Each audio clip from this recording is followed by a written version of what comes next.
dans cette vidéo, on va regarder un dossier qui m'a été demandé dans le canal Telegram. Vous pouvez le rejoindre via le lien en description de cette vidéo pour demander vos analyses. On va commencer tout de suite avec l'action Lumibird. Donc c'est un spécialiste français du laser médical et industriel. On va tout de suite regarder le cours de l'action. On voit que depuis l'introduction en bourse en 2018, on est plus bas que cette introduction en bourse, donc ça sent pas bon. On va regarder ce qui se passe en termes de chiffre d'affaires.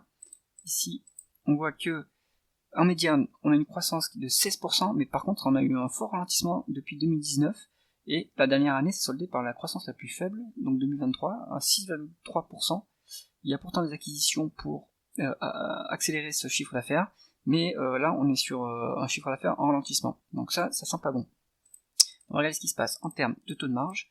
On voit que le taux de marge brut indique que l'entreprise a un avantage concurrentiel, un moat, puisqu'elle est au-dessus de 60%, ce taux de marge brut, donc ça c'est plutôt bon pour le pouvoir de fixation des prix.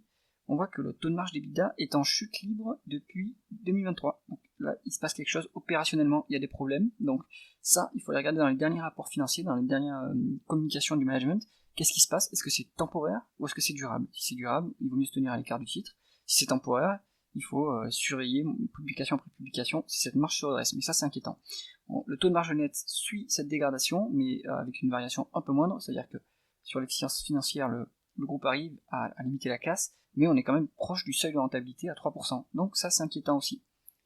On va regarder si l'entreprise arrive à convertir ses bénéfices nets en free cash flow. On voit que c'était le cas jusqu'à 2021, et depuis, les free cash flow sont négatifs, alors que les bénéfices nets sont en augmentation. Qu'est-ce qui se passe? Est-ce que les capex ont accéléré sans cash flow opérationnel? On va regarder ça.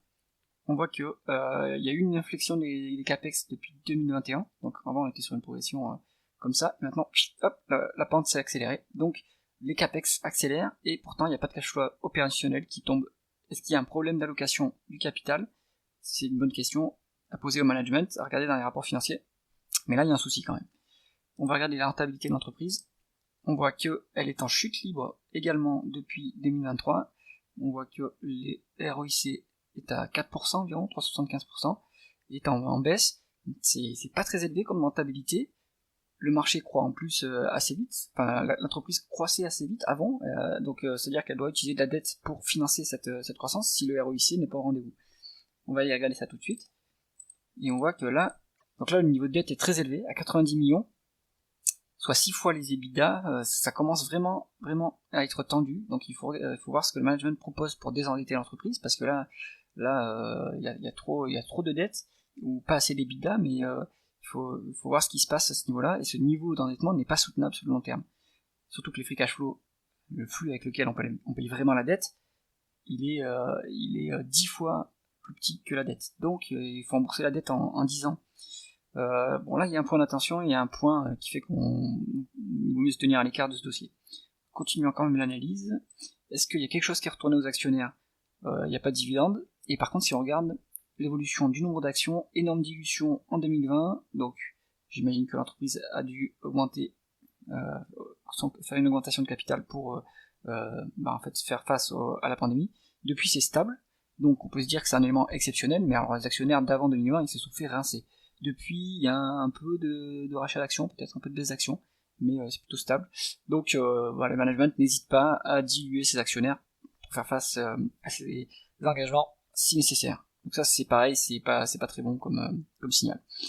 Bon, là ça nous amène à la valorisation de l'entreprise. On a vu qu'il y avait énormément de dettes, donc on se met en valeur d'entreprise sur EBITDA, et là on voit que la médiane est à 14, et actuellement on se trouve à 16,2, donc il n'y a pas de décote sur le titre. Conclusion du dossier.